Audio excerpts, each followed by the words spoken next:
మాటలు మీ బిడ్డలతో స్పష్టంగా తేటగా మీరు మాట్లాడమని యేసయ్య పరిశుద్ధ నామములో అడిగి పొంది ఉన్నాము తండ్రి. ఆమేన్.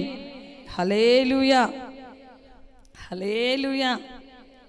లైవ్ చూస్తున్న ప్రియమైన దేవుని బిడ్డలారా, మీరు కూడా శ్రద్ధగా దేవుని వాక్యాన్ని విన్నాము. శ్రద్ధగా దేవుడు నాతో ఏమి మాట్లాడతాడు, ఒక ఆశ మనలో ఉండాలి. యేసయ్య ఈరోజు స్పష్టంగా నాతో మాట్లాడు, స్పష్టంగా నాతో మాట్లాడు. ఒకరోజు ఒక చీమ ఏనుగు దగ్గరికి వచ్చింది. అప్పుడే పాపం ఆ ఏనుగు పుట్టి కరెక్ట్గా 4 నెలలు అవుతుంది. చీమ గబగబా వచ్చి ఏనుగు వైపు ఇలా చూస్తూ ఉంది. ఎంత ఉంటుందండి చీమ ఎంత ఉంటుంది? చిన్నది, అవునా? వచ్చి ఏనుగు వైపు ఇలా చూస్తూ ఉందంట. వెంటనే ఏనుగందంట, ఏంటి చీమ, ఏంది నన్ను అంత సుదీర్ఘంగా చూస్తున్నావు? నేను పుట్టి 4 నెలలు అయింది, ఎందుకు అంత సుదీర్ఘంగా చూస్తా? ఏంటి నువ్వు పుట్టి 4 నెలల, ఎందుకు అంత లావుగా ఉన్నావు? ఎలా వచ్చింది నీకు ఈ బలము అని చీమ అంట ఏనుగుని అడిగిందంట.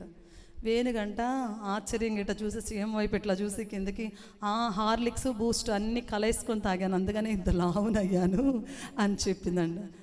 నేనంట ఏనుగు కోపం వచ్చిందంట, అసలు నా బ్రతికే లావు కదా, నేను ఉండటమే లావు, బలమైన జంతువు నేను కదా, ఈ చీమ ఇంత హేళనగా అడిగింది అని. వెంటనే ఏనుగంట, చీమ నీ వయసు ఎంత అంటే, నా వయసు 2 years అందంట. ఏంటి ఇంత చిన్నగా ఉన్నావు నువ్వు అని. ఏముందిలే, సంతూర్ సోప్తో స్నానం చేసి అంత నాజుగ్గా అయ్యానని చెప్పిందంట చీమ. అవునా కదండి? మనం వెంటనే ఏదన్నా అంటే ఏం చేస్తాం, టకీన సమాధానం చెప్పేస్తాం, అవునా? జోకు. ఈరోజు మనము దేవుణ్ణి మనఃపూర్వకంగా ఏ విధంగా ఆరాధించాలి, వాక్య భాగం చూసుకుందాం. యాకోబు రాసిన పత్రిక 5వ అధ్యాయం 16వ వచనం చదవండి. 5వ అధ్యాయము 16వ వచనం. 5వ అధ్యాయం 16వ వచనం.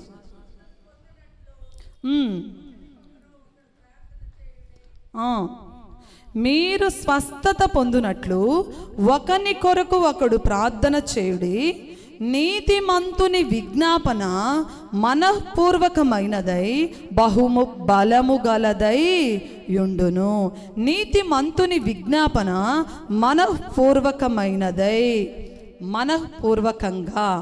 మనఃపూర్వకంగా మనము దేవుణ్ణి ఏ విధంగా ఆరాధించాలో ఈరోజు కొన్ని విషయాలు మనము ధ్యానం చేద్దాం.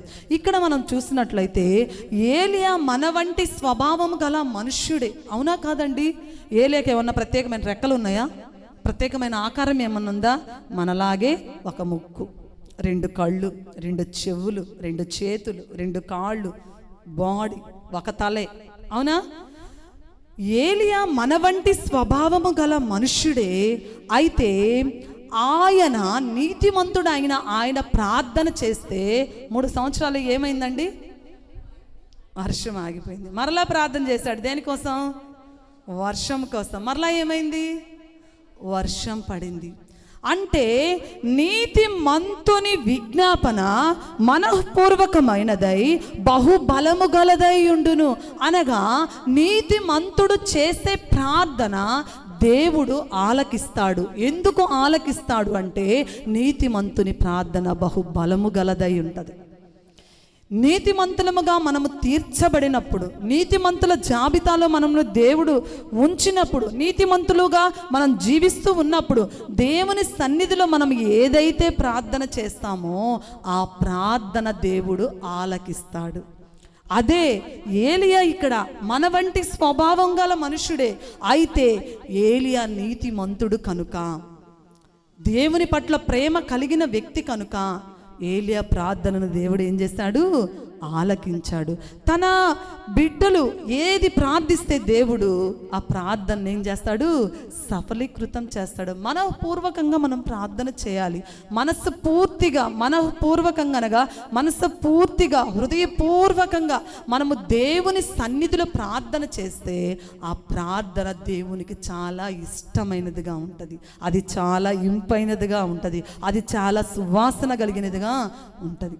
మనపూర్వకంగా మనము దేవుని సన్నిధిలో ఏం చేయాలంటే ప్రార్థన చేయాలి. ప్రార్థన ఏలియా మనఃపూర్వకంగా చేశాడు కనుక ఏలియా ప్రార్థనను దేవుడు ఏం చేశాడు? విన్నాడు.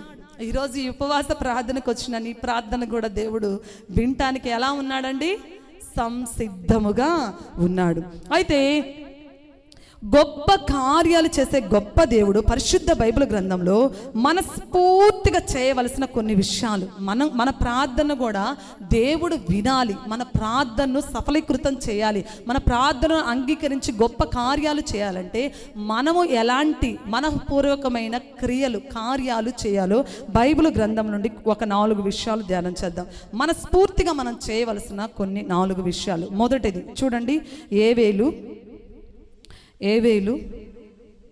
2వ అధ్యాయము 12వ వచనం, 753వ పేజీ. 753వ పేజీ. ఏవేలు 2వ అధ్యాయం 12వ వచనం చదవండి అమ్మా. 753వ పేజీ. ఇప్పుడైనను మీరు ఉపవాసముండి కన్నీరు విడుచుచు దుఃఖించుచు మనఃపూర్వకముగా తిరిగి నా యొద్దకు రండి. ఇప్పుడైనను మీరు ఉపవాసముండి కన్నీరు విడుచుచు దుఃఖించుచు మనఃపూర్వకముగా తిరిగి నా యొద్దకు రండి. మనము చేయవలసిన కొన్ని 4 మనస్ఫూర్తిగా మనం చేయవలసిన 4 విషయాలు ఏంది అని అంటే దేవుడు మనతో చెప్తూ ఉన్నాడు. మనఃపూర్వకంగా తిరిగి దేవుని యొద్దకు రావాలి. ఏం చేయాలండి? మనఃపూర్వకంగా తిరిగి దేవుని యొద్దకు రావాలి. ఇప్పుడైనను మీరు ఉపవాసం ఉండి కన్నీరు విడుచుచు దుఃఖించుచు మనఃపూర్వకంగా తిరిగి నా యొద్దకు రండి. యేసయ్య అంటున్నాడు, ఇప్పుడైనను లైవ్ చూస్తున్న ప్రియమైన దేవుని బిడ్డలారా, దేవుడు నీతో మాట్లాడుతున్నాడు. ఇప్పుడైనను ఉపవాసముండి దేవుని యొద్దకు తిరిగి మనఃపూర్వకంగా తిరిగి వస్తే ఆయన నీ జీవితంలో అద్భుత కార్యాలు, ఆశ్చర్య కార్యాలు చేస్తాడు. ఉపవాసంతో వచ్చావా ప్రియ తల్లి? దేవుని కోసం ఉపవాసం ఉంటున్నావా? ఉపవాసం ఉండి ఉపవాస ప్రార్థనకు వచ్చి దేవుని సన్నిధిలో కన్నీరు కారుస్తున్నావా లేదా? చాలా మందికి కన్నీరు కార్వడం అంటే చాలా కష్టం, అవునా కదా? దేవుని సన్నిధిలో కన్నీరు కార్చి దేవుణ్ణి అడిగితే ఆయన గొప్ప కార్యాలు చేసే దేవుడు అండి.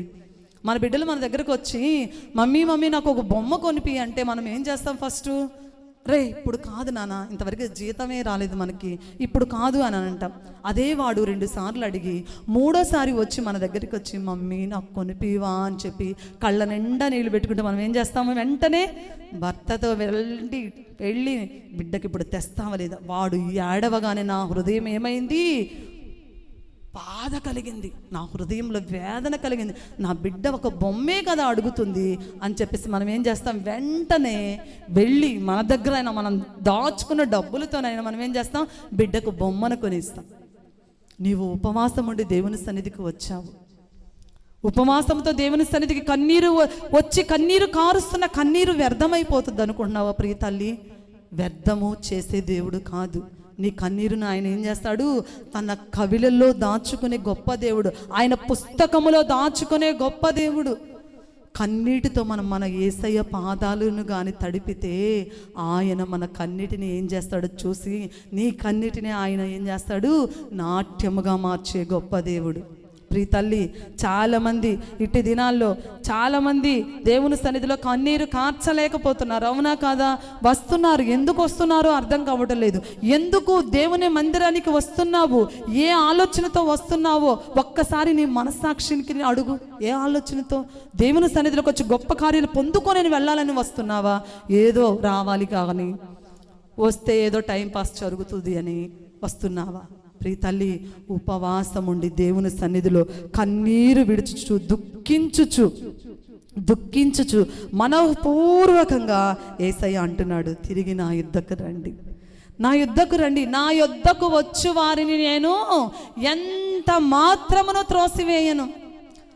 యోహాను సువార్త 6వ అధ్యాయం 37వ వచనంలో ఉంటుంది, నా యొద్దకు వచ్చు వారిని నేను ఎంత మాత్రము త్రోసివేయను. మత్తయి సువార్త 11వ అధ్యాయం 20వ వచనం చదవండి, 28వ వచనం, ప్రయాసపడి భారం మోసుకొనుచున్న సమస్త జనులారా నా యొద్దకు రండి, నేను మీకు విశ్రాంతిని కలుగజేస్తాను. ప్రయాసపడి భారం మోసుకున్న సమస్తమైన జనులారా నా యుద్ధకు రండి, నేనేం చేస్తాను, మీకు విశ్రాంతి కలుగజేస్తానని దేవుడు అంటున్నాడు.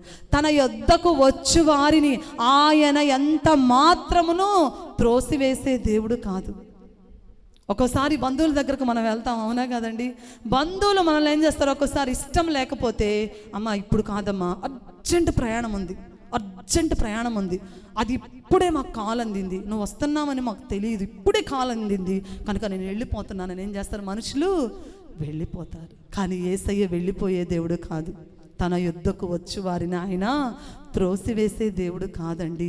ప్రయాసపడి భారం మోసుకొనుచున్న సమస్త జనులారా నా యుద్ధకు రండి, నేనేం చేస్తాను, మీకు విశ్రాంతిని కలుగచేస్తాను.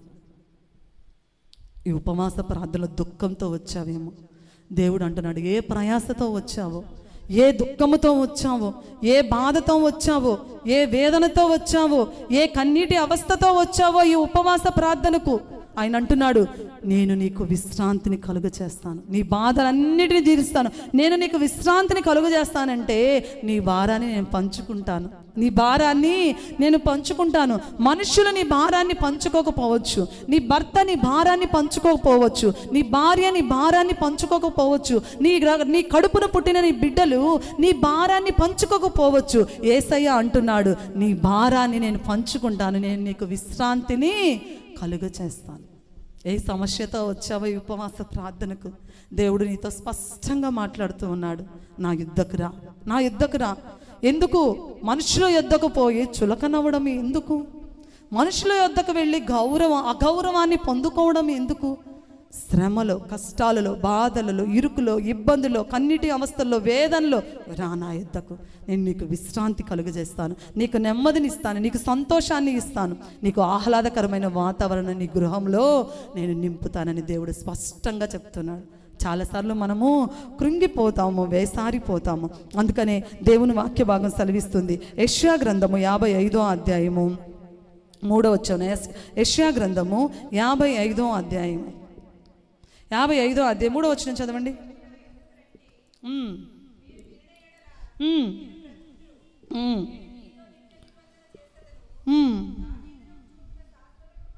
దావీదుకు చూపిన శాశ్వతమైన కృపను నేను నీకు చూపిస్తానని దేవుని వాక్య భాగము సెలవిస్తూ ఉంది. యెషయా గ్రంథము 55వ అధ్యాయం 3వ వచనం. చెవియొగ్గి నా యుద్ధకు రండి, మీరు వినిన ఎడల మీరు బ్రతుకుదురు, నేను మీతో నిత్య నిబంధన చేసేదను. దావీదుకు చూపిన శాశ్వతమైన కృప నేనేం చేస్తాను, మీకు చూపుదను. మీరు నా మాట వినిన ఎడల మీరేం చేస్తారు, బ్రతుకుతారు. అనగా నా మాట మీద నమ్మకం మీకు ఉంటే మీరేం చేస్తారు, బ్రతుకుతారు. నేను మీతో ఒక నిత్య నిబంధన చేస్తున్నాను. ఇదిగో నేను వాగ్దానం చేశాను అంటే, నిత్య నిబంధన చేశాను అనంటే నేను మరచే దేవుణ్ణి కాదు. నేను దావీదునకు చూపిన శాశ్వతమైన కృపను నేను నీకు కూడా చూపిస్తాను. ఆ రోజు దావీదుకే కాదు నేను చూపిన శాశ్వతమైన కృప ఈరోజు నీకును చూపిస్తాను. నీవు నా బిడ్డవే, నేను నిన్ను ప్రతిష్ఠించుకున్నాను, విలువ పెట్టి కొన్నాను, ప్రాణం పోయే అంతగా నీ కొరకు నేను ప్రాణం పెట్టాను. దేవుడు అంటాడు, అందుకని చూడుము నా అరచేతిలో నిన్ను చెక్కి ఉన్నాను. ఒకవేళ దేవుడు గబక్కనే నేను నా బిడ్డను మర్చిపోతానేమోనని ప్రతినిత్యం ఆయన అరచేతిని చూసుకుంటూ ఉంటాడు. అంటే నీ ప్రతినిత్యం నేను జ్ఞాపకము చేసుకుంటాడు దేవుడు. ప్రియమైన దేవుని బిడ్డలారా, దేవుడు అంటూ ఉన్నాడు, ఇదిగో దావీదునకు చూపిన శాశ్వత కృపను మీకును చూపిస్తాను. దావీదును నేను ఏ విధంగా ఆశీర్వదించాను, దావీదును ఏ విధంగా గొర్రెల దొడ్డిలో ఉన్న దావీదును ఒక రాజుగా ఏ విధంగా అభిషేకించాను, నేను నిన్ను కూడా ఆ విధంగా ఉన్నతముగా ఆశీర్వదిస్తాను. అందుకనే తిరిగి నా యుద్ధకు రా. పాపంలో ఉన్నట్లయితే, శాపంలో ఉన్నట్లయితే, దేవునికి అయిష్టమైన కార్యాలు చేస్తూ జీవిస్తూ ఉన్నట్లయితే దేవుని సన్నిధిలో ఒప్పుకొని దేవుని సన్నిధిలో కన్నీరు కార్చి, దేవుని సన్నిధిలో ఒప్పుకుంటే, ఉపవాసం ఉండి కన్నీరు కార్చి ఒప్పుకుంటే ఆయన అంటున్నాడు, దావీదుకు చూపిన శాశ్వత కృపను నీకును చూపిస్తాను. అవునా కాదండి? ఒక ఆయనకు 2 కుమారులు ఉన్నారు. చిన్నవాడు ఏమన్నాడు, అయ్యా ఇదిగో నీ దగ్గర ఉంటే నా ఏషాలు వేయడానికి కుదరడం లేదు, నా ఆస్తిని నాకు పంచివ్వు అని చెప్పి అన్నప్పుడు తండ్రి చిన్న కుమారుడికి ఏం చేస్తాడు, తన ఆస్తిని పంచి ఇస్తాడు. తన ఇష్టానుసారంగా జీవిస్తాడు, తన ఇష్టానుసారంగా వ్యవహరిస్తాడు, తన ఇష్టానుసారంగా తన జీవితాన్ని కొనసాగిస్తాడు. తన దగ్గర అంత, అవును కదండి, డబ్బు ఉన్నప్పుడు అందరూ స్నేహితులే, డబ్బు లేనప్పుడు ఎవ్వరు మన పక్షాన ఉండరు, అవునా కదా? ఈ రోజుల్లో డబ్బున్న వారికి విలువ, అది లోకవార్త. దేవుని ప్రేమించే వారికి, ప్రేమించిన వారిని ఆయన విలువైన పాత్రగా వాడుకోగలరు. ఈ లోకంలో ఎక్కడ జనాలు డబ్బుంటే నీకు విలువ ఇస్తారు. మన యేసయ్య నీ దగ్గర డబ్బున్నా డబ్బు లేకపోయినా ఆయన నిన్ను విలువగా చూడగలవాడు, విలువగా నిన్ను కొన్నాడు, విలువైన పాత్రగా నిన్ను చేసుకున్నాడు. ఈ తప్పిపోయిన కుమారుడు మనం చూసినట్లయితే తన దగ్గర ఉన్న డబ్బంతా అయిపోయింది, ఫ్రెండ్స్ వెళ్ళిపోయారు, తినడానికి తిండి లేక ఏం చేస్తారంటే పందులు పొట్టు తిని బ్రతికాడు. అప్పుడు గుర్తొచ్చింది వాడికి, ఏంది, నా తండ్రి దగ్గర అనేక మంది కూలివాంటున్నారు, వారిలో ఒక్కడగా నన్ను ఉంచుకుంటాడులే అని చెప్పి మరలా తన తప్పును తెలుసుకొని వచ్చినప్పుడు తండ్రి విడిచిపెట్టాడా అండి? విడిచిపెట్టల. తండ్రి ఏం చేశాడు, హత్తుకొని మెడ మీద పడి ముద్దు పెట్టుకొని చేర్చుకున్నాడు. ప్రియమైన దేవుని బిడ్డలారా, మనము మనఃపూర్వకంగా తిరిగి దేవుని యొద్దకు వస్తే ఆయన మనల్ని ఏం చేస్తాడు, గొప్పగా ఆశీర్వదించే దేవుడు. ఈ తప్పిపోయిన కుమారుడు తన తప్పును తెలుసుకున్నాడు. ప్రియమైన దేవుని బిడ్డలారా, ఇంతకాలము దేవుడు లేక, దేవుని ప్రసన్నత లేక, దేవుని పట్ల నీకు ప్రేమ లేక వ్యర్థముగా లోకములో తిరుగుతూ, టీవీలు చూస్తూ, షికారులు చేస్తూ, అన్యులతో సహవాసము చేస్తూ, అక్కడికి ఇక్కడికి వెళ్ళకూడని ప్రదేశాలకు వెళ్తూ నీ జీవితాన్ని సర్వనాశనం చేసుకున్నట్లయితే దేవుడు నీకు ఒక శుభవార్త చెప్తూ ఉన్నాడు, నా యొద్దకు వచ్చి వారిని నేను ఎంత మాత్రమును త్రోసివేయను. మనఃపూర్వకంగా ఎవరైతే దేవుని సన్నిధికి వస్తారో అట్టి వారికి దేవుడు ఏమంటున్నాడు, దావీదుకు చూపిన శాశ్వతమైన కృప నేను నీకు చూపిస్తానంటున్నాడు. చప్పట్లో కొట్టండి. దావీదును ఆశీర్వదించిన దేవుడు నిన్ను ఆశీర్వదించడానికి సంసిద్ధముగా ఉన్నాడు. అదేవిధంగా మనం మొదటిగా ఏం చేయాలంటే, మనఃపూర్వకంగా తిరిగి మనం ఏం చేయాలి, దేవుని యొద్దకు రావాలి. దేవుని యొద్దకు వచ్చే వారిని ఆయన త్రోసివేసే దేవుడు కాదు. రెండోది, ఒకటో రాజులు 14వ అధ్యాయము, 1వ రాజులు 14వ అధ్యాయము 8వ వచనం, 8వ వచనం చదవండి. దావీదు సంతతి వారి యొద్ద నుండి రాజ్యమును తీసి నీకిచ్చి ఉండినను, నా ఆజ్ఞలను గైకొని మనఃపూర్తిగా నన్ను అనుసరించి నా దృష్టికి ఏది అనుకూలమో దాన్ని మాత్రమే చేసిన నా సేవకుడైన దావీదు చేసినట్టు నీవు చేయక. ప్రియమైన దేవుని బిడ్డలారా, చాలు. ఇక్కడ దావీదు దేవుని మాటను మనస్ఫూర్తిగా, మనఃపూర్వకంగా అంగీకరించాడు. అందుకని దేవుడు దావీదును ఎంతగానో హెచ్చించాడు. యెరోబాము ఉన్నాడు ఇక్కడ. యెరోబాము దేవుణ్ణి ఆ రీతిగా అనుసరించలేకపోయాడు. ఈ వాక్య భాగం చూసినట్లయితే యెరోబాము చాలా దుర్మార్గతను విడిచిపెట్టకుండా చాలా తనకి ఇష్టానుసారంగా యెరోబాము జీవించాడు. అయితే ఒకానొక సమయంలో యెరోబాము కొడుకుకు రోగం రావడము, ఆయన తన భార్యను ఏం చేస్తాడంటే వేరే వేషం వేసి ప్రవక్త దగ్గరకు పంపిస్తే ముందుగానే దేవుడు ఏం చేస్తాడు, ప్రవక్తతో చెప్తాడు, యెరోబాము భార్య మారు వేషంలో నీ దగ్గరకు వస్తుంది, గమనించి నేను చెప్పిన మాటలు చెప్పు. యెరోబాము నాకు అనుకూలంగా ప్రవర్తించలేదు. దావీదు అనుసరించినట్లు యెరోబాము అనుసరించలేదు కనుక యెరోబాము ఇంటికి దేవుడు ఒక శాపాన్నే ఇచ్చాడు. యెరోబాము ఇంటిని దేవుడు ఆశీర్వదించలేదు. దావీదు దేవుని ఆజ్ఞలలో గైకొన్నాడు, దేవుని మాట ప్రకారం జీవించాడు. దేవుడు ఏ విధంగా జీవించి, ఏ విధంగా దేవుని కొరకు ఏ విధంగా ప్రత్యేకంగా జీవించాలో ఆ విధంగా దావీదు జీవించాడు గనుక దావీదును ఒక ప్రత్యేకంగా ఆశీర్వదించాడు. ఈ వచన భాగం చూసినట్లయితే చాలా ఉంటుంది, అది అందుకని మీతో చెప్పడం లేదు. దేవుడు యెరోబాము కుటుంబాన్ని విడిచిపెట్టడం ఇక్కడ జరుగుతుంది. ప్రియమైన దేవుని బిడ్డలారా, ఈరోజు ఈ మధ్య కాల సమయంలో దేవుడు దావీదులాగా మనము యేసయ్య మాటను వింటే, హృదయపూర్తిగా ఆయన్ను అనుసరిస్తే మనఃపూర్తిగా ఆయన ఏం చేయాలంటే అనుసరించాలి. దావీదు దేవుణ్ణి మనఃపూర్వకంగా అనుసరించాడు. యెరోబాము అనుసరించలేకపోయాడు. అందుకనే రాజ్యాన్ని యెరోబాము ఏం చేశాడంటే పోగొట్టుకున్నాడు. అందుకనే దేవుని వాక్య భాగం సెలవిస్తుంది, యేసయ్యను వెంబడిస్తే, మనస్ఫూర్తిగా వెంబడిస్తే. చూడండి, మార్కు సువార్త 1వ అధ్యాయము 17-18 వచనాలు చదవండి. యేసు, నా వెంబడి రండి, నేను మిమ్మల్ని మనుషులను పట్టు జాలర్లుగా చేసేదనని వారితో చెప్పాను. వెంటనే వారు తమ వలలను విడిచి ఆయన్ను వెంబడించిరి. ప్రియమైన దేవుని బిడ్డలారా, మనస్ఫూర్తిగా ఆయన్ని మనం ఏం చేయాలంటే అనుసరించాలి. దావీదు మనస్ఫూర్తిగా యేసయ్యను మనఃపూర్వకంగా అనుసరించాడు. అందుకని దావీదు కుటుంబాన్ని దేవుడు అంచెలంచెలుగా ఆశీర్వదించాడు. యెరోబాము దేవునికి అయిష్టంగా జీవించాడు, దేవునికి వ్యతిరేకంగా జీవించాడు. కనుక యెరోబాము రాజ్యాన్ని పోగొట్టుకున్నాడు. అయితే యేసయ్య అంటున్నాడు, ఇదిగో నా వెంబడి రండి, నేను మిమ్మల్ని మనుషులను పట్టు జాలర్లుగా చేసేదనని వారితో చెప్పాను. అప్పుడు మనం చూసినట్లయితే గలిలయ సముద్ర తీరమున వెళ్ళుచుండగా సీమోను సహోదరుడుగా అంద్రేయ సముద్రంలో వలవేయట చూశారు. వాళ్ళు జాలర్లు, పేతురు వీళ్ళందరూ, సీమోను, అంద్రేయ వీళ్ళందరూ ఏంది జాలర్ల వృత్తి ఏందండి? చేపలు పట్టుకునేది. యేసయ్య ఆ మార్గమున వెళుతూ ఏమన్నాడు? రండి, వలలు విడిచిపెట్టి రండి అని అన్నాడు. ఈ మధ్యాహ్న కాల సమయంలో యేసయ్య వచ్చి, ఇదిగో నీ ఉద్యోగాన్ని విడిచిపెట్టు, నీ వ్యాపారాన్ని విడిచిపెట్టు, నీకు కలిగిన దాన్ని అంతటిని విడిచిపెట్టి నన్ను వెంబడించంటే ఏమంటా? ఏందయ్యా, ఏమనుకుంటున్నావు? జీవితం అనుకుంటున్నావా, లేకపోతే ఇదేమన్నా సినిమా అనుకుంటున్నావా? అవునా కదా. మనం ఏంటి, ఉద్యోగం లేకపోతే మా పోషణ ఏంది, వ్యాపారం లేకపోతే మా పోషణ ఏంది అని చెప్పి మనం ఏం చేస్తాం? యేసయ్యకి సమాధానం ఎదురు చెప్తాం. కానీ వీరు ఏం చేశారో తెలుసా? యేసయ్య అన్నాడు, యేసు, నా వెంబడి రండి, నేను మిమ్మల్ని మనుషులను పట్టు జాలర్లుగా చేసేదని వారితో చెప్పాను. వెంటనే ఏమని ఉందండి? తరువాత అని ఉందా? లేదు.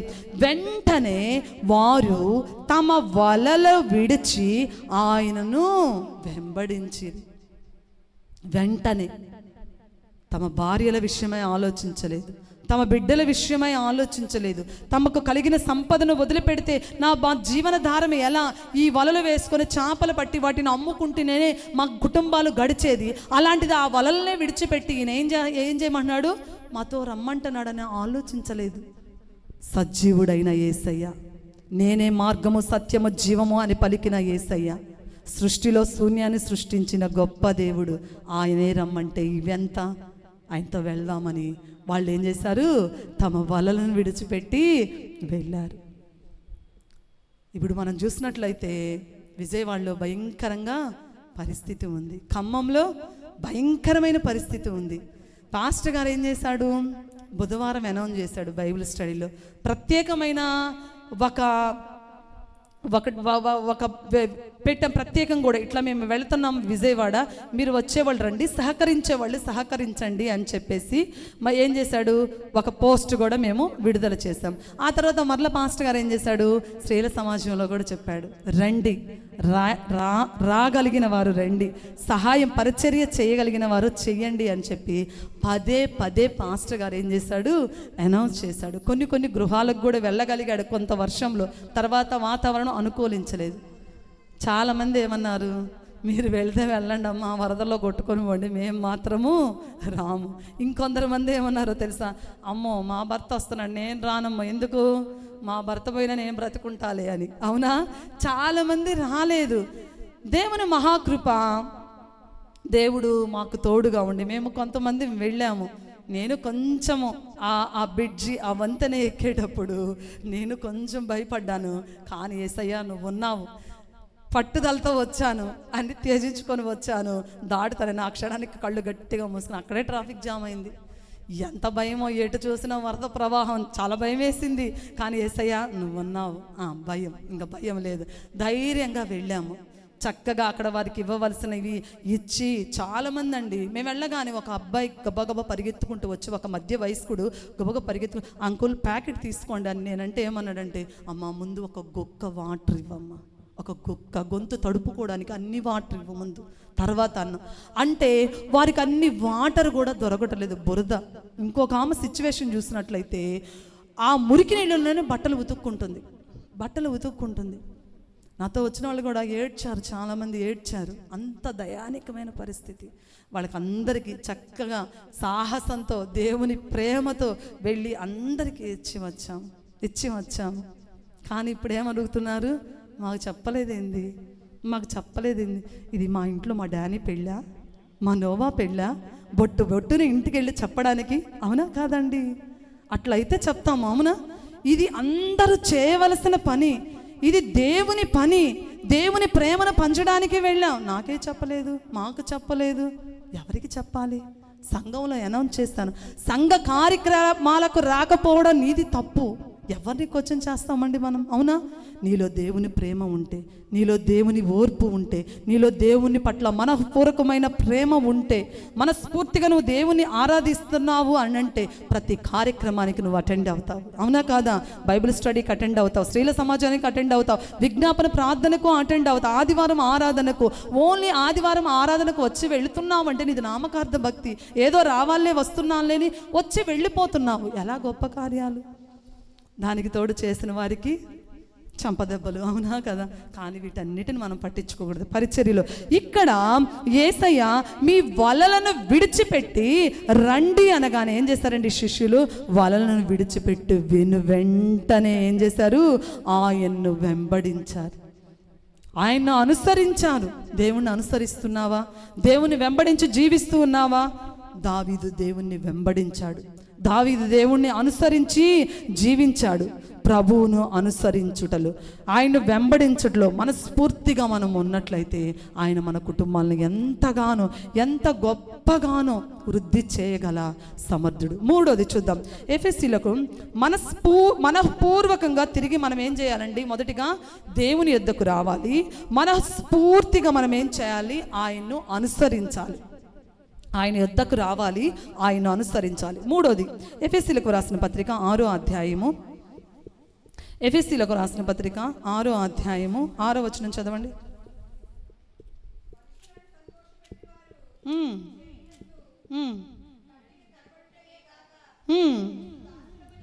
మనుష్యులను సంతోష పెట్టువారు చేయునట్లు కంటికి కనబడుటకే కాక క్రీస్తు దాసులమని ఎరిగి దేవుని చిత్తమును మనఃపూర్వకంగా జరిగించుచు. మూడోదిగా మనస్ఫూర్తిగా మనం ఏం చేయాలి? ఆయన చిత్తాన్ని జరిగించాలి. మనందరికీ దేవుడు చిత్తం ఒకటి ఉందండి. అది ఏంటంటే, మొదటిగా యేసుక్రీస్తును సొంత రక్షకునిగా మనం ఏం చేయాలి? అంగీకరించాలి. రెండోదిగా సాక్షులుగా బ్రతకాలి. ఆయన చిత్తం అంటే మనస్ఫూర్తిగా మనం ఏం చేయాలంటే యేసుక్రీస్తుని సొంత రక్షకునిగా అంగీకరించాలి. అంగీకరించిన నీవు పాపంలో అదేవిధంగా బాప్తిస్మంలో పాల్గొన్న నీవు, సొంత రక్షకునిగా అంగీకరించిన నీవు పాపాన్ని విడిచిపెట్టి ఆయన కోసం సాక్షిగా నిలబడాలి. దేవుని సత్య సువార్తను చాటి చెప్పే ఒక సాక్షిగా నీవు నిలబడాలి. ఆయన చిత్తాన్ని నెరవేర్చడం అంటే ఆయన సాక్షిగా నీవు నిలబడడమే. ప్రియమైన దేవుని బిడ్డలారా, అందుకనే దేవుని వాక్య భాగం సెలవిస్తుంది. కీర్తనలు 40వ సంకీర్తన 8వ వచనం చూడండి. కీర్తనలు 40వ సంకీర్తన 40వ సంకీర్తన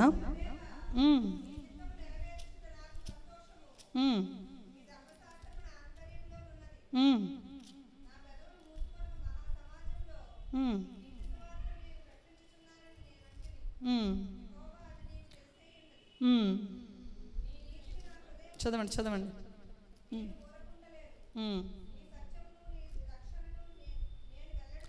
వెరీ గుడ్. నా దేవా, నీ చిత్తము నెరవేర్చుట నాకు సంతోషము. దేవుని చిత్తం నెరవేర్చడం మనకు ఎలా ఉంటుందండి? చాలా సంతోషము. ప్రియమైన దేవుని బిడ్డలారా, ఆయన చిత్తాన్ని నెరవేర్చేవారముగా ఉన్నామా? నువ్వు ఆయన చిత్తాన్ని నెరవేర్స్తే ఆయన నీ పట్ల ఆయన చిత్తాన్ని నెరవేరుస్తాడు. అవునా కాదా? దేవుని కోసము మనం ఎలా ఉండాలంటే సాక్షులుగా బ్రతకాలి. దేవుని చిత్తము, నీ చిత్తము నెరవేరుట నాకు సంతోషమని దావీదు అంటున్న మాటలు వాక్యంలో ఉంది. ప్రియమైన దేవుని బిడ్డలారా, దేవుని చిత్తము మనలో నెరవేరడం ఏంటంటే వాక్యానుసారముగా మనము జీవించడమే. దేవుని వాక్యానుసారముగా మనము జీవించడమే. ఎప్పుడైతే మనము వాక్యానుసారముగా జీవిస్తామో ఆయన మన జీవితాల్లో గొప్ప మేళ్లను ఆయన చేసే దేవుడు. వాక్యానుసారముగా, వాక్యము చదివితే కదా వాక్యానుసారంగా ఎలా జీవించాలో తెలిసేది. చాలామంది పోయిన వారం అదే చెప్పాను కదండి, ఎంతమంది ఉదయం లేసి వాక్యం చదువుతున్నారు?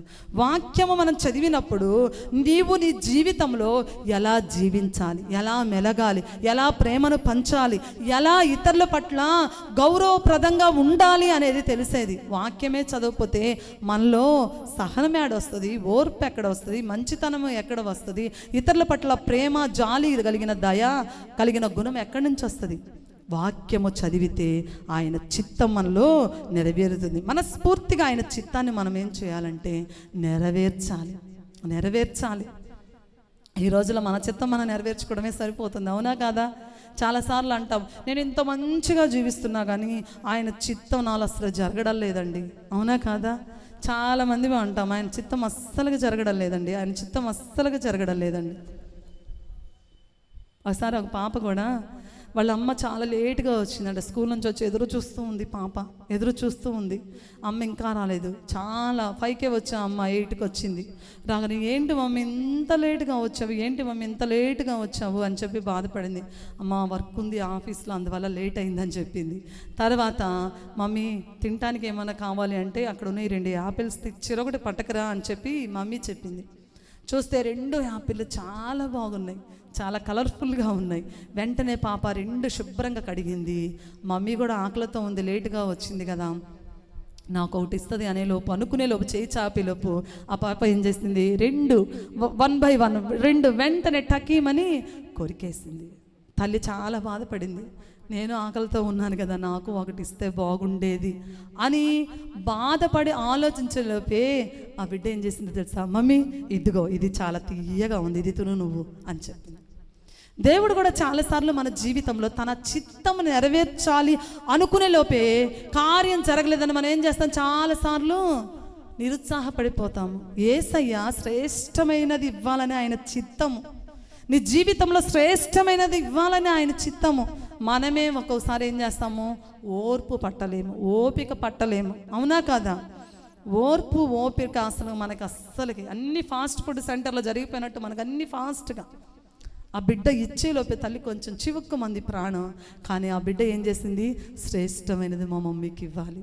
కొంచెం ఆలస్యం అయ్యేలోపు మనం ఏం చేస్తాము, నాకు ఉద్యోగం రాలేదే, నేను ఇల్లు కట్టలేకపోయానే, నా అప్పులు పోలేదే, నా బాధలు పోలేదే. కానీ యేసయ్యకు తెలుసు ఎప్పుడు నీకు ఏది ఇవ్వాలో, ఆయన చిత్తాన్ని ఎప్పుడు నెరవేర్చాలో ఆయనకు తెలుసు. నీకే ఓపిక ఉండలేదు. అవునా కదా?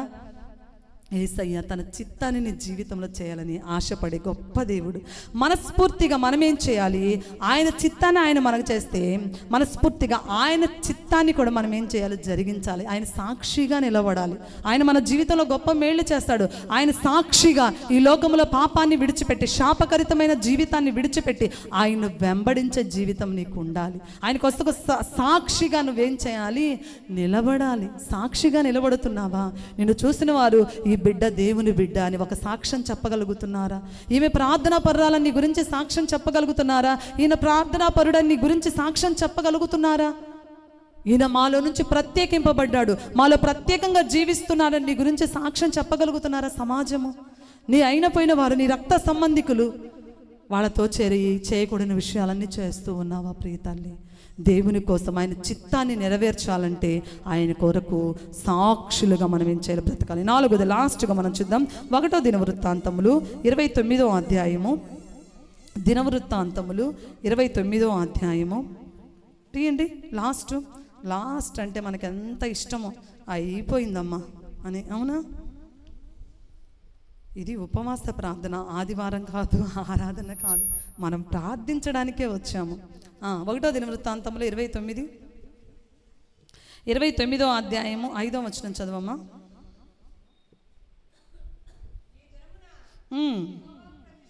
ఈ దినమున యెహోవాకు ప్రతిష్ఠితముగా మనఃపూర్వకముగా ఇచ్చువారైన మీలో ఉన్నారా?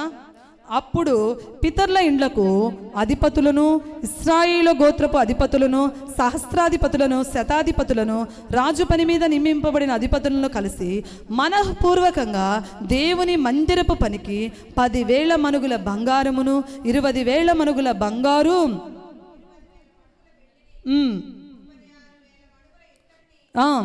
2,00,000 మణుగుల ఇనుమును ఇచ్చిరి. తమ యొద్ద రత్నములున్న వారును వాటిని తెచ్చి యెహోవా మందిరపు బొక్కసం మీదనున్న గెర్షోనీయుడైన యెహీయేలునకు ఇచ్చిరి. వారు పూర్ణ మనసుతో యెహోవాకు ఇచ్చి ఉండరు గనుక వారు అలాగున మనఃపూర్వకంగా ఇచ్చినందున జనులు సంతోషపడిరి. 17వ వచనం చదవమ్మా. నా దేవా, నీవు హృదయ పరిశోధన చేయుచు యథార్థవంతుల యందు ఇష్టపడుచున్నావని నేను ఎరుగుదును.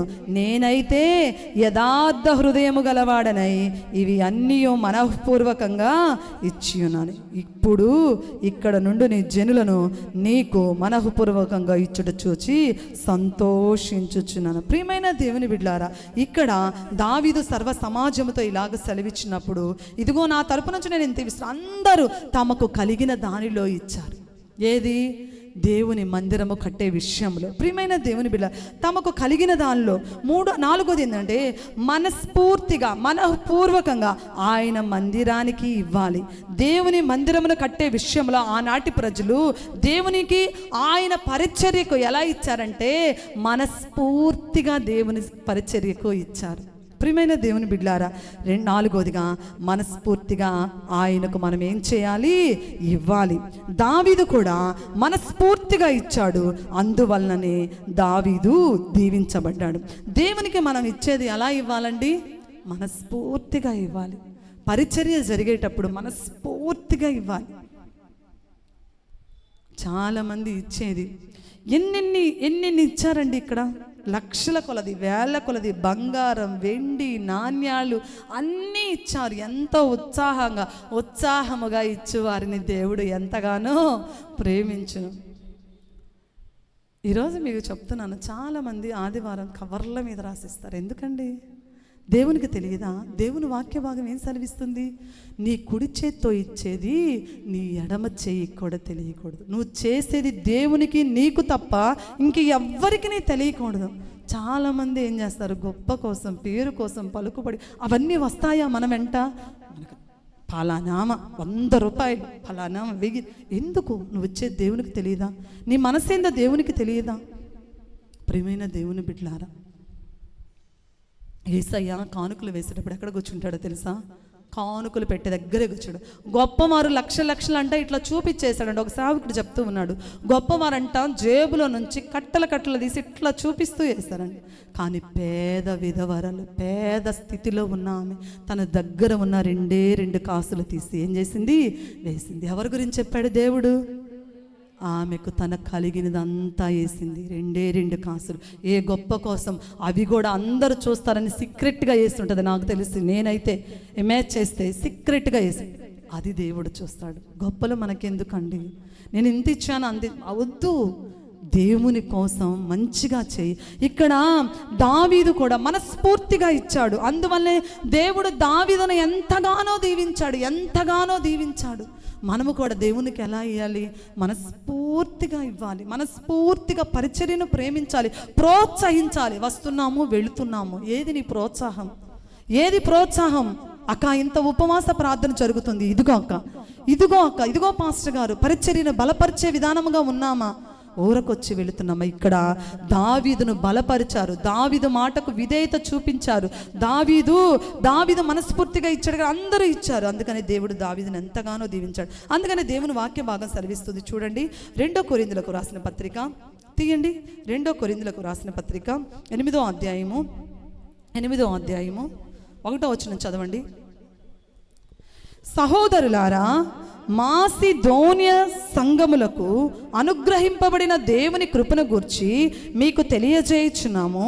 ఎలాగనగా వారు బహుశ్రమ వలన పరీక్షింపబడగా అత్యధికంగా సంతోషించిరి, మరియు వారు నిరుపేదలైనను వారి దాతృత్వము బహుగా విస్తరించెను. ఈ మాసిదోనియ సంఘం ఎవరండి? నిరుపేదలు. దాతృత్వ విషయంలో వీరి మనసు చాలా గొప్పది. పౌలును దృఢపరిచారు, పౌలు పరిచర్యలో సహకరించారు. అవునా కాదా? దేవుని కోసం ఏం చేస్తున్నాం మనం? మన కుటుంబాలు మనము దీవించబడడానికి ఇక్కడ దావీదు మనస్ఫూర్తిగా దేవుని కోసము తనకు కలిగినదంతా సమర్పించాడు. ఇక్కడ మాసిదోనియ సంఘము తమకు కలిగిన దానిలోనే, తమకు కలిగిన దానికంటే ఇంకా ఎక్కువగా నిరుపేదలైనప్పటికీ పౌలు పరిచర్యలో ఎంతగానో సహకరించారు. ప్రియమైన దేవుని బిడ్డలారా, నీవు దేవునికి ఇస్తున్నావా? మనస్ఫూర్తిగా దేవునికి ఇస్తున్నావా? దేవుని పరిచర్యకు మనస్ఫూర్తిగా ఇస్తున్నావా? ప్రియమైన మన సంఘంలో ఎంత పరిచర్య జరుగుతుందండి. యూట్యూబ్ పరిచర్య అంటే చాలా మందికి తెలియడం లేదు. దేవుని వాక్య భాగం సెలవిస్తుంది, నువ్వు వెళ్ళు, నువ్వు వెళ్ళలేకపోతే వెళ్ళే వారిని పంపించు. నువ్వు సువార్త ప్రకటించకపోయినా నువ్వు చేసే సహాయము నువ్వు ప్రకటించినట్లే దేవుని విషయంలో. అవునా కాదా? యూట్యూబ్ పరిచర్య ఎంత గొప్పగా జరుగుతుందో తెలుసండి. ఈరోజు మనం చేసింది ప్రతిదీ, మనం ప్రకటిస్తుంది ప్రతిదీ ఎంతోమంది చూస్తున్నారు తెలుసా? మన లైవ్ పోయిన వారము 2400 మంది చూశారు. ఎంతమందికి? అది నీ కుటుంబం ద్వారా కాదా? నీ బిడ్డల ద్వారా కాదా? అవునా కాదా? నీ బిడ్డల కదా ఆశీర్వాదము కాదా? ఎంత పరిచర్య. అందుకనే నేను కూడా ముందుకు వచ్చింది ఉపవాస ప్రార్థనకు. అంతే, నాకు కలిగింది నా బిడ్డలకు కాదు, నా స్వప్రయోజనముకు కాదు, నేను దేవుని కోసం చేయాలి, దేవుని కోసం చేయాలి. నాకున్నదంతా పెట్టేశాను, అసలు ఏమి నిల్. దేవుని కోసం మాకు ఇచ్చేదంతా మీకు తెలుసు. 28 మేము ఖర్చు పెడుతుంది యూట్యూబ్కి 20,000, ప్రతి వారం 5,000 నాకు ఖర్చు. అంటే నేను నెలకి 20,000 పెడుతున్నాను, 40,000 మాకు వస్తుంది. అంటే మాకు వచ్చే ప్రతి రూపాయి మేము దేవుని కోసమే ఖర్చు చేయాలి. ప్రియమైన దేవుని బిడ్డలారా, దేవుని కోసం మనస్ఫూర్తిగా ఇస్తున్నావా? పరిచర్యను ప్రేమిస్తున్నావా? మనస్ఫూర్తిగా దేవునికి ఇవ్వవలసింది ఇస్తున్నావా? ఇవ్వకుండా వెళుతున్నాం, మనకి ఎట్లా ఆశీర్వాదం? నువ్వు దేవునికి ఇచ్చి ఆయన శోధించు, ఆయన ఆకాశపు వాకిండ్లు ఏం చేస్తాడు? విప్పుతాడు. ఇవ్వవలసింది మనం ఇవ్వకుండా బోలో మన అన్ని ఆశీర్వాదాలు. అందుకని నేను చెప్తున్నానండి, సజీవ సాక్షిని. నేను దేవునికి ఇస్తాను, దేవునికి ఖర్చు పెడతాను కనుక నేను ఏది అడిగితే అది. ఎప్పుడన్నా మీతో పాస్టర్ గారు షేర్ చేస్తూ ఉంటాడు, పాస్టర్ గారు ఏది అడిగితే దేవుడు అది ఇమీడియట్, అది 1,00,000 కాదు, అంత కాదు, ఎంత కాదు, వచ్చే వాళ్ళకి మాకు దగ్గరగా ఉన్న వాళ్ళకి తెలుస్తుంది. నేను ఈరోజు కన్నీరు ఖర్చు చేస్తాయా, నాకు ఇది కావాలి అంటే ఎవరి ద్వారానో పంపించేస్తాడు. అది ఎందుకు? నేను ముందు ఆయనకి ఇస్తున్నాను, ఆయన గణపరుస్తున్నాను, ఆయన శోధిస్తున్నాను. నాకు ఈ పరిస్థితిలో ఇది కావాలి, ఈ పరిస్థితిలో ఇది కావాలి. నిన్న మేము విజయవాడ వెళ్ళాము. ఇంట్లో ఉన్నాయి పాస్టర్ గారు ఇచ్చేశాడు, ఇంట్లో ఉన్నాయి ఇచ్చేశాడు, మా తరపున ఇది అని చెప్పి ఇంకా చాలకపోతే ఎక్స్ట్రా వేసి వేరే వాళ్ళు ఇచ్చారని పాస్టర్ గారు అబద్ధం చెప్పి చాలా ఇచ్చాడు. ఒక వరద బాధితులకు మా ఫ్యామిలీ తరపున 5,000 కూడా ఇచ్చాము. ఇంట్లో నిల్లు వెళ్ళేటప్పుడు మా ఫోన్పేలో కానీ ఇంట్లో కానీ రూపాయి లేదు, వెళ్ళిపోయాము. మేము మార్గం మధ్యలో వస్తుండగానే ఒక అక్క కాల్ చేసి, పాస్టర్ గారు అర్జెంటుగా మా ఇంటికి వచ్చి ప్రార్థన చేయి. ఎప్పుడు 10 గంటలప్పుడు. అక్క సరే, ఏ అవసరతలో ఉందని మేము వెళ్ళాం. హుటాహుటిన వెంటనే ఇక్కడ నుంచి వీళ్ళని దింపేసి, అందరిని దింపేసి మేము వెళ్ళిపోయాం. వెళ్ళిపోతే ఆమె మమ్మల్ని బలపరిచింది. ఎంత అంటే చెప్పలేను, బలపరిచింది. ప్రియమైన దేవుని బిడ్డలారా, దేవుని పరిచర్యకు దేవునికి చేయకుండా మనకు రావాలి అంటే ఏమీ రావు. ఎంత పరిచర్య జరుగుతుంది, అవునా కదా? మనస్ఫూర్తిగా దేవునికి ఇవ్వాలి. ఫస్ట్ది చెప్పండి, మనస్ఫూర్తిగా మనం దేవునికి చేయవలసింది దేవుని యొద్దకు రావాలి, దేవుణ్ణి అనుసరించాలి. మూడోదిగా దేవుని చిత్తము చేయాలి, దేవునికి ఇవ్వాలి. అవునా? మనస్ఫూర్తిగా మనం చేస్తే ఆయన మనల్ని గొప్పగా ఆశీర్వదిస్తాడు. ప్రార్థన చేసుకుందామండి. అందరూ కళ్ళు మూసినట్లయితే ఈరోజు మనం చాలా లేట్గా స్టార్ట్ చేసుకున్నాం. మనకి ఏది అవైలబుల్గా సరిగా లేదు ఈరోజు. మనం మనస్ఫూర్తిగా ఈరోజు, అందుకనే ఈరోజు 2 వరకు ఉంచాలి అనుకున్నాం. 2 వరకు ½ an hour మనం ప్రార్థన చేయాల్సిందే. కళ్ళు మూసుకోండి, అందరు రండి, ముందుకు రండి, అందరూ ముందుకు రావాలి. కూర్చోలేని వాళ్ళు తప్పితే 50 సంవత్సరాల పైన వాళ్ళు తప్పితే మిగతా వాళ్ళందరూ రావాలి. రండి. డల్గా ఉన్నారు, డల్గా ఉన్నారు. ఉత్సాహగానము చేసేదము, గణపరచెదము మన యేసయ్య నామమును. ఉత్సాహగానము చేసేదము, గణపరచెదము మన యేసయ్య నామమును. హల్లెలూయా యెహోవా రాఫా, హల్లెలూయా యెహోవా షమ్మా, హల్లెలూయా యెహోవా ఈరే, హల్లెలూయా యెహోవా షాలోమ్. ఉత్సాహగానము చేసేదము, గణపరచెదము మన యేసయ్య నామమును. ఉత్సాహంగా ప్రార్థన చేయండి.